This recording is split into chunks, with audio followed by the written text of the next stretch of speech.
તો છેલ્લા કેટલાય સમયથી મંદીના વમણમાં ફસાયેલા હીરા ઉદ્યોગ માટે સારા સમાચાર મળી રહ્યા છે। વિશ્વની સૌથી મોટી હીરા માઇનિંગ કંપની ડીબીએર્સ દ્વારા રફ હીરાની ડિમાન્ડમાં ભારત અને અમેરિકામાં વધારો થયો હોવાનો દાવો કરવામાં આવ્યો છે।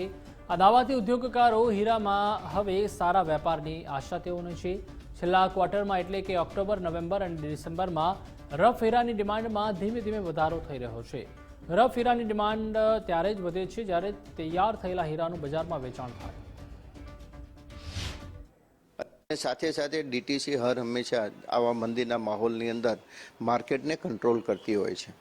આ વખતે સાઈડની અંદર એ લોકોએ રફ ડાયમંડની અંદર પ્રાઇઝની અંદર ઘટાડો કર્યો, કારણ કે ઊંચી પ્રાઇઝનો માલ બનાવવાના કારણે ઇન્ટરનેશનલ માર્કેટની અંદર એની પ્રાઇઝ મળતી ન હતી, પરંતુ આ ભાવ ઘટાડાના કારણે ડીટીસીની ડાયરેક્ટ ઇફેક્ટ બાકીની માઇનરો પર પણ પડતી હોય છે। બધા માઇનરોએ પણ ભાવની અંદર સતત અત્યારે ઘટાડો જોવા મળી રહ્યો છે।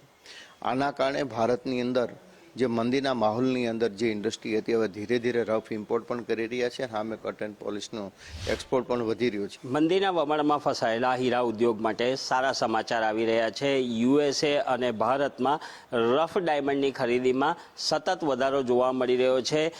રફ માઇનિંગ સાથે સંકળાયેલી ડીબીએર્સ કંપનીએ આ દાવો કર્યો છે। આપણી સાથે હીરા અગ્રણી દિનેશભાઈ નાવડિયા જોડાયા છે, સીધા એમની સાથે વાત કરીશું। દિનેશભાઈ, છેલ્લા કેટલાય સમયથી મંદીના વમળમાં જ્યારે હીરા ઉદ્યોગ ફસાયો છે, હવે રફની ડિમાન્ડ વધી રહી છે, શું લાગે છે કટ અને પોલિશ ડાયમંડમાં પણ ફાયદો થશે? છેલ્લા 2 વર્ષથી જે પ્રમાણે કટ એન્ડ પોલિશ ડાયમંડ ઇન્ડસ્ટ્રીની અંદર મંદીનો માહોલ હતો, આ છેલ્લા ક્વાર્ટર્સની અંદર એમાં થોડો બેનિફિટ અત્યારે જોવા મળી રહ્યો છે। ખાસ કરીને ડીટીસીના સ્ટેટમેન્ટના કારણે એ વાતને મજબૂતાઈ મળી છે। હું ચોક્કસ એમ માનીએ છીએ કે અમેરિકાની અંદર કટ એન્ડ પોલિશની જે પ્રમાણે ડિમાન્ડ વધી રહી છે, એના કારણે ધીરે ધીરે એક્સપોર્ટ પણ આપણું વધી રહ્યું છે। અને સાથે સાથે ડીટીસી હર હંમેશા આવા મંદીના માહોલની અંદર માર્કેટને કંટ્રોલ કરતી હોય છે। આ વખતે સાઈડની અંદર એ લોકોએ રફ ડાયમંડની અંદર પ્રાઇઝની અંદર ઘટાડો કર્યો, કારણ કે ઊંચી પ્રાઇઝનો માલ બનાવવાના કારણે ઇન્ટરનેશનલ માર્કેટની અંદર એની પ્રાઇઝ મળતી ન હતી, પરંતુ આ ભાવ ઘટાડાના કારણે ડીટીસીની ડાયરેક્ટ ઇફેક્ટ બાકીની માઇનરો પર પણ પડતી હોય છે। બધા માઇનરોએ પણ ભાવની અંદર સતત અત્યારે ઘટાડો જોવા મળી રહ્યો છે। આના કારણે ભારતની અંદર જે મંદીના માહોલની અંદર જે ઇન્ડસ્ટ્રી હતી હવે ધીરે ધીરે રફ ઇમ્પોર્ટ પણ કરી રહ્યા છે, સામે કટ એન્ડ પોલિશનું એક્સપોર્ટ પણ વધી રહ્યું છે। આ બંને પોઝિટિવ બાબત થતાં એવું અત્યારે દેખાઈ રહ્યું છે કે આ મંદીના માહોલમાંથી આ ઇન્ડસ્ટ્રી ધીરે ધીરે બહાર નીકળી રહી। ડીટીસી એવું પણ સ્ટેટમેન્ટ આપ્યું છે કે જો આ કન્ટિન્યુટી અમેરિકાની અંદર જે પોઝિટિવ વાતાવરણ બની રહ્યું છે એ સતત જળવાઈ રહેશે તો આવતા દિવસોની અંદર ડાયમંડ ઇન્ડસ્ટ્રીની અંદર કોઈ મોટા પ્રોબ્લેમો મંદીના માહોલની અંદર ફસાયેલા નહીં જોવા મળે, એવું એ લોકોનું અનુમાન છે। દિનેશભાઈ, જે પ્રકારે નાના ઉદ્યોગકારો છે, કારણ કે આ મંદીને કારણે સૌથી મોટું નુકસાન એ લોકોને થઈ રહ્યું હતું, હવે જે આ પોઝિટિવ વાતાવરણ આવી રહ્યું છે તેનાથી નાના ઉદ્યોગકારોને કેટલો ફાયદો થશે, આપ શું માની રહ્યા છો?